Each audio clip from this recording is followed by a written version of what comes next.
Otro invitado entonces, a la encargada de género de la Confederación Nacional para la Salud Municipal, señora Carolina Espinosa. Vamos a escuchar usted se va a referir al tema. Carolina Espinosa entonces va a dar una opinión. Hace mucho tiempo que nos habían pedido entrevistas. Hemos excepcionalmente hecho esta audiencia porque estamos en tramitación en particular y la vamos a escuchar en relación al tema Sala Cuna, ¿no?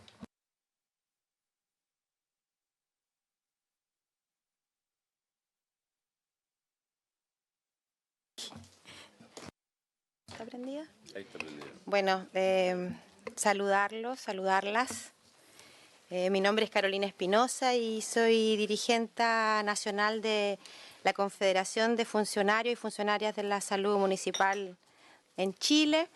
Nuestra organización agrupa a 45.000 trabajadoras y trabajadores que desde Arica a Magallanes, a excepción de la región de Aysén, donde no hay salud municipal, estamos en los territorios más remotos y en las capitales y en todo el país. Así que desde ese campo queremos dar nuestra opinión respecto de este proyecto de ley. Nuestra presentación se estructura básicamente respecto de un diagnóstico de la condición de derecho que hoy día estamos ejerciendo con el acceso a Sala Cuna. Luego, nuestra opinión en concreto respecto de esta iniciativa legal. Y por último, tenemos algunas solicitudes o propuestas que queremos hacerle a la comisión bien concretas. Hicimos un recogido de la condición del acceso al derecho a Sala Cuna que tenemos las funcionarias y funcionarios también de salud municipal en Chile y recogiendo la información de más de 176 comunas del país, logramos establecer que el 60% de las comunas acceden al derecho a Sala Cuna. En primer lugar, es mediante convenios que hacen las entidades administradoras con salacunas privadas. Hay un porcentaje de comunas en las que la funcionaria puede elegir la Sala Cuna a su disposición, cercanía a domicilio, qué sé yo, y apenas un 5% de los establecimientos tiene Sala Cuna propia. La Corporación Municipal de Magallanes, en Puerto Natales, a propósito de la senadora, la Corporación Municipal en Antofagasta, qué sé yo, son poquitas establecimientos propios de la entidad administradora. Y aquí también encontramos beneficios que van por sobre lo que establece el piso de la ley. Por ejemplo, en Lo Barnechea y la Corporación Municipal de Alto Hospicio, que entrega cuidado infantil más allá de los 2 años a las familias de las funcionarias. También mecanismos como el pago de bono compensatorio en el caso de las funcionarias que se desempeñan en servicios de atención primaria de urgencia, los SAPU, y que cumplen turnos nocturnos. El casi 40% de las comunas que hoy día, pese a que la ley lo establece, no acceden al derecho a Sala Cuna, nos preocupa, por supuesto, de sobremanera. Y vemos que una proporción de estas comunas o estas familias lo que hacen es postular, al igual que el resto de la comunidad de los territorios, a los cupos de la red pública. A veces sin mucho éxito, otras veces con más suerte, pero no hay una cobertura que se esté, un derecho que se esté garantizando. Ahora, en esa condición cruzamos la variable de acceso o no acceso respecto del tipo de entidad administradora.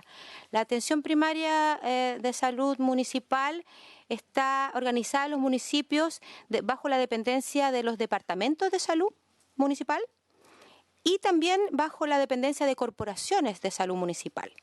Si bien son en el país solo 53 comunas las que tienen corporación municipal, y por lo tanto son muchos más los que tienen departamento, la concentración de dotación se da en mayor proporción en las corporaciones municipales. Un poquito menos del 40% de la dotación de salud municipal está dependiendo de corporación y el 60% de los funcionarios de salud municipal dependen de un departamento de salud. Ahora, aquí vemos que la incidencia de no acceso al derecho a Sala Cuna se da mayoritariamente en los departamentos de salud Y esto tiene que ver en términos generales porque los departamentos de salud se concentran en comunidades, en comunas rurales, las más pequeñas, las más aisladas en términos generales. Digo en términos generales porque siempre nuestra característica esencial es la diversidad. La atención primaria y los municipios tenemos muchas condiciones. Pero las corporaciones municipales están entonces en las comunas más grandes. Respecto del proyecto de ley que se presenta hoy día, nosotros lo miramos, tratamos de ver lo positivo que tiene y por cierto que le encontramos aspectos positivos toda vez que está en sintonía con iniciativas que ya habían planteado aquí la senadora Goy, la senadora Muñoz, hoy día también entiendo que la diputada Vallejo, respecto de, por cierto, coincidir en eliminar el límite de 20 mujeres para tener derecho a la cobertura de sala cuna. Por supuesto, estamos muy de acuerdo con ampliar este derecho a las trabajadoras independientes y por cierto que estamos muy en sintonía con todo lo que apunta a estos cambios culturales tan necesarios que vayan referidos a fomentar la corresponsabilidad parental y por cierto a igualar costos entre contratación de hombres y mujeres en el mercado del trabajo. Sin embargo, y tenemos que decirlo muy claramente, quisiéramos que en Chile verdaderamente existiera un sistema de cuidado infantil universal que no tenga que ver con la condición laboral de los progenitores. Que Chile diera el tremendo salto de invertir en la estimulación temprana de nuestros hijos e hijas a todo nivel y para toda la población. Ese es el sueño y creemos que hacia allá debiéramos apuntar. En este proyecto en particular nos preocupa de sobremanera la ausencia de un enfoque de derechos de los niños y niñas y que se descuida, no existe ninguna notoriedad respecto de la calidad de la educación que van a tener esta sala cuna, comillas, universal. Este proyecto está centrándose exclusivamente en facilitar la incorporación de mujeres a un mercado del trabajo cada día más flexible y más precario. Por cierto, tampoco este proyecto hace alusión a una vieja demanda que tenemos en el mundo del trabajo y que tiene que ver con el vacío que se da en el cuidado de nuestros hijos e hijas desde los 2 años y hasta el inicio del sistema de educación preescolar formal. Y de verdad que nos genera indignación el conocer que en este proyecto se plantee que, por ejemplo, sea la Superintendencia de Pensiones quien sea el organismo a cargo de garantizar un derecho como la sala cuna. Es decir, yo creo que nadie puede no coincidir en que si existe alguna institución desprestigiada en nuestro país, son las AFP, por cierto, y en eso no escapa la Super. No compartimos en lo absoluto que sea una sociedad anónima, un ente, como se llame, ni siquiera un consejo administrador de seguros sociales, el que esté a cargo de un derecho social. Es decir, cualquier institucionalidad que tenga el manejo que han tenido las AFP nos da absolutamente la presunción de que aquí hay un fracaso y un negocio y no una garantía de derecho. Y déjenme decir que tampoco entendemos cómo es posible que el Parlamento no sea capaz de escuchar el clamor de la ciudadanía que ha dicho en todos los tonos no más AFP, para seguir manteniendo hoy día y legislando una reforma que lo que hace es mantener el actual sistema de capitalización individual, que es lo que nosotros decimos con mucha fuerza, es un sistema absolutamente fracasado. Queremos derechos sociales, no negocios. Por supuesto que nos preocupa y no estamos en absoluto de acuerdo y creemos que el proyecto parte trucho desde que parte desde un financiamiento que es insuficiente al valor real del pago de una sala cuna en el país. O sea, vamos directo al fracaso con una medida que parte coja en un valor que es el mínimo que debiera garantizarse. También nos oponemos y decimos que este proyecto presenta vicios cuando genera diferencias en las condiciones de las trabajadoras del mundo público y las trabajadoras del mundo privado. Y creemos que genera un vicio aún mayor, y aquí, porque atañe directamente al sector que represento, cuando genera una diferencia entre las trabajadoras públicas y las públicas dependientes de corporaciones municipales, que es el caso de la salud municipal. Y también déjenos decir que no podemos dejar de mencionar que nos preocupa en qué condición van a quedar las miles de trabajadoras a honorarios del sector público que hoy día hemos acogido en los beneficios de cobertura de sala cuna a través de las mismas condiciones que tenemos las funcionarias estatutarias. Y ahí hemos logrado paliar la precariedad laboral que estas compañeras tienen. En términos generales, es decir que claramente en este proyecto de ley vemos más riesgos que avances, que hemos seguido atentamente el trámite legislativo y entendemos que esta comisión se allanó a aprobar la idea de legislar mediante una serie de elementos que están ahí señalados, que tienen que ver con morigerar este enfoque de negocio más que de derecho en el que se instala este proyecto, que vemos con duda que sea posible implementarlos por más modificaciones que se hagan, y que francamente vemos, insisto, en decir, como un proyecto que más bien retrocede o que atenta, que nos pone en una condición de fragilidad más que de lograr avanzar. Ahora, respecto de una cuestión que ustedes han defendido como comisión con mucho ahínco y que tiene que ver con mantener derechos adquiridos, y aquí me voy a ir ya a la tercera y parte final de nuestra presentación, que tiene que ver con propuestas o con aportes o solicitudes. En el artículo 6º transitorio de este proyecto se plantea que no habrá merma o pérdida de derechos adquiridos.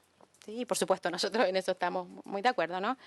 Pero, sin embargo, en ese articulado se establece un plazo y dice textualmente, lo marqué ahí en rojo, y en cualquier caso hasta el 36º mes.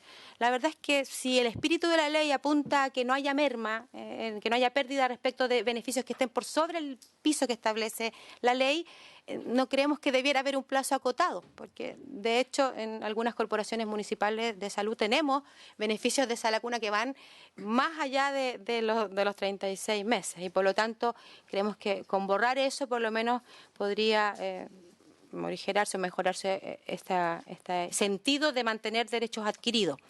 Aquí también quiero decir algo que no está en el PPT, pero que también nos preocupa y que ponemos a consideración de esta comisión.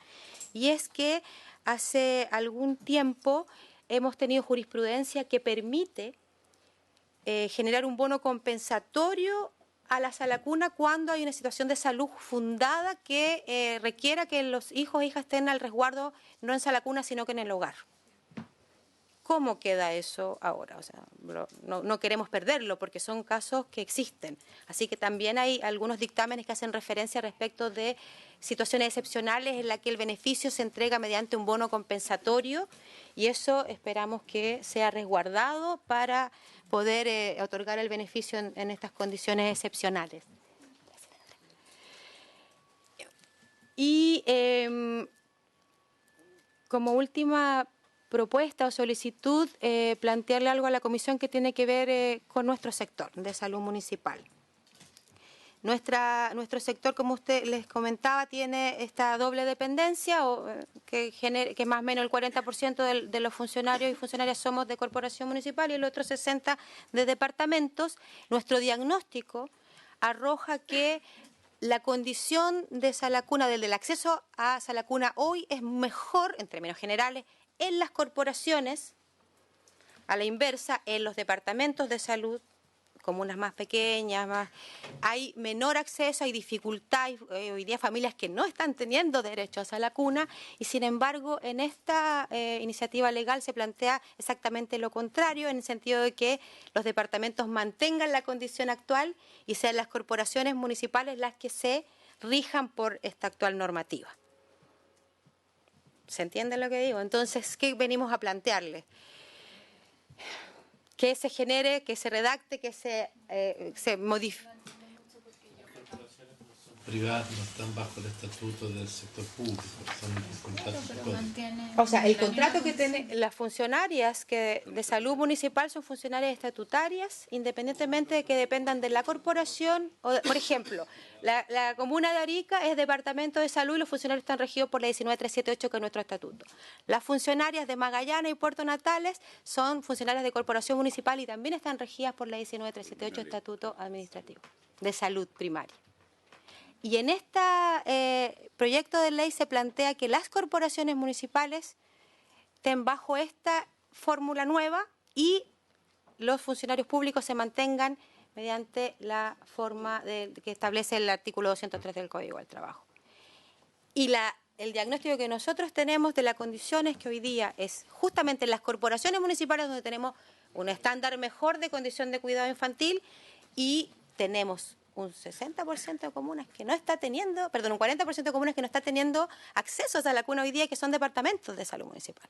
Entonces, se generaría finalmente, entonces, ¿qué es lo que planteamos? Y que es una posibilidad, si es que este proyecto es aprobado, y que es que finalmente exista la flexibilidad de manera que cada comuna, independientemente de si es corporación municipal o departamento de salud municipal, pueda resolver mediante cuál de las dos reglamentaciones puede de mejor manera proveer de este derecho a su familia. Porque efectivamente un departamento de salud municipal, que no estaría regido por esto, efectivamente el mecanismo que en la práctica se está dando es que la funcionaria accede a la red pública. Y por lo tanto ahí pudiera operar la subvención. Digo, entonces, hay partes del territorio en donde hoy día no hay ofertas a la cuna y que no hay de ningún tipo, inclusive. Sí, pero y las otras solo hay públicas y la entidad administradora hoy día no puede contratar. Sí, esa es mi plan. Muchas gracias. Para entender bien el punto, sí. Porque ¿cuáles son las diferencias entre un sistema y otro? O sea, hoy día el 203 lo que establece es que solamente se garantiza esa lacuna cuando hay más de 20 mujeres trabajadoras. Eso es lo vigente en el código. En el caso de los funcionarios públicos tienen cobertura. Todas. Y vimos que mucho mejor que lo que está estableciendo esta alternativa. Entonces, por eso, en el caso del sector público, es más lógico dejarlo tal cual como está. Claro. Entonces, si te entiendo bien, en esos casos hoy día se está incumpliendo la ley más bien. Es que eso es importante clarificarlo, porque una es que haya una modalidad distinta, otra es que hoy día no se esté cumpliendo. Lo discutíamos en la sesión pasada respecto a las corporaciones municipales. Esta modalidad significa un ingreso importante para financiar la cobertura de esa lacuna, ya sea que las funcionarias vayan a una institución pública o a una institución privada, lo cual es un aporte para las corporaciones, pero no tendría por qué cambiar significativamente la situación, o sea, desproteger a mujeres que hoy día tienen o la cobertura que tienen sus hijos.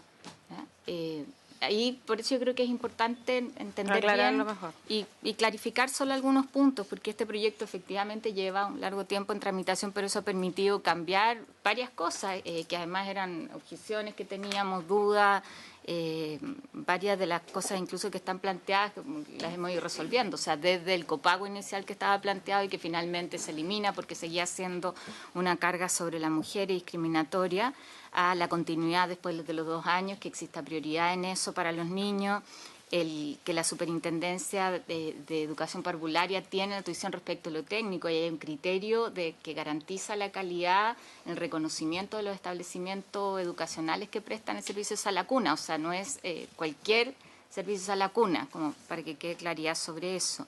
O la cobertura en el caso de honorarios, que quedan todas cubiertas, porque además hoy día hay una obligatoriedad de cotizar. Hemos estado discutiendo, y parte de lo que vamos a ver hoy día, que pasa, hay 2 modalidades ahí, pero quienes cotizan, mujeres que están a honorario, van a tener la cobertura y tienen un beneficio que es bien importante. La cobertura completa, cumpliendo con el mínimo de cotizaciones que hoy día establece la ley. Lo mismo la extensión en el caso del seguro de cesantía, que yo creo que fue una mejora importante, porque además es el periodo en que más necesita la mujer poder tener cuidado infantil. Entonces, solamente despejar eso en grueso, ¿no?, de algunas de las aprehensiones que ya han sido abordadas en el trabajo que hemos estado haciendo justamente en la comisión. Y si nos pueden ilustrar bien para entender cuáles son las diferencias y el temor para hacernos cargo de eso. Era bien importante para nosotros saber efectivamente en el mundo público cuánto se está cumpliendo lo que hoy día ya hay, porque esa yo creo que es la primera pregunta, antes que estas modificaciones, ¿ya? Y probablemente esto va a permitir mayor cobertura porque hay un financiamiento que hoy día no existe y que se va a entregar con un fondo solidario. Muy bien, gracias, senadora Goix. El senador Letelier había pedido la palabra y te hace cargo. Más que nada para poder detectar cuál es la causa de la falta de cobertura. Es decir, da igual que sea corporación o departamento, claro, hay incumplimiento. Sí. Entonces, tratar de detectar eso. Y lo otro es, ¿cuál es, cómo decirlo? ¿Tienen datos de dónde están los niños? Yo comparto que esto no debería ser una ley laboral, debería ser un derecho de los niños y niñas, pero no estamos en esta etapa de desarrollo como país todavía, por desgracia. Y entiendo que la parte donde nos faltan datos es saber dónde están los niños de los trabajadores y trabajadoras del sector público. Porque aquí quizás muchos del sector privado van a tener acceso. Y eso es muy bueno. Pero ¿a qué establecimientos van a ir? ¿Hay accesibilidad? Es una interrogante grande. Carolina, ¿te haces cargo de la...? Sí, yo creo que es crucial esa pregunta. Yo cuando conocí el proyecto dije, ¿por qué dejan al sector público afuera? Y me lo cuestiono. Y tengo la hipótesis, el Ejecutivo podría explicarlo, me imagino que tiene que ver con ese diagnóstico de que existe una mejor cobertura del derecho en las trabajadoras del mundo público, que tenemos condición de empleo privilegiado respecto al mercado del trabajo en Chile, eso no cabe duda. Pero la verdad es que eso no es tan así, porque cuando hablamos de funcionarias públicas también existimos las de la administración descentralizada, es decir, las funcionarias municipales. Y la condición de los territorios no siempre es la que vemos en la funcionaria del ministerio o de la parte central del Estado. Entonces, ahí está, yo creo, la gran diferencia. Yo no soy la indicada para contar cuál es la condición de las salacunas que tienen las funcionarias de la Administración Central. Alguna compañera de la ANEF podría a lo mejor dar cuenta de aquello con más detalle, pero lo que ocurre en la salud municipal es lo que les comenté en ese diagnóstico, que a todo esto hacemos nosotros como sindicato, porque cuando le pedimos esta información al Ministerio de Salud, el Ministerio de Salud tampoco tiene la información tan sistematizada por justamente esta característica de descentralización que nos cuesta tener como todos los datos para poder tener el panorama general. Pero nuestro diagnóstico que se hizo con más del 60% de las comunas del país nos da este reflejo, que hoy día hay muchas comunas que no acceden al beneficio de salacuna. Esas en particular son comunas, departamentos de salud municipal en general, pequeñas y aisladas. No acceden porque no hay oferta y porque ahí las familias, las funcionarias postulan a los cupos de la red pública cuando hay, que a veces son insuficientes, muchas veces son insuficientes, y por supuesto una funcionaria que tiene empleo respecto de una mamá, o sea, tenemos mucha mayor dificultad para acceder a esos cupos. Y lo que hoy día vemos es que las corporaciones municipales, en términos generales, porque siempre hay excepciones a la regla, las condiciones de negociación que tienen las asociaciones, los funcionarios, son de condiciones incluso por sobre lo que establece la ley. O sea, acceso a salas cunas que en su gran mayoría no son propias. Punta Arenas y Puerto Natales tienen sala cuna propia.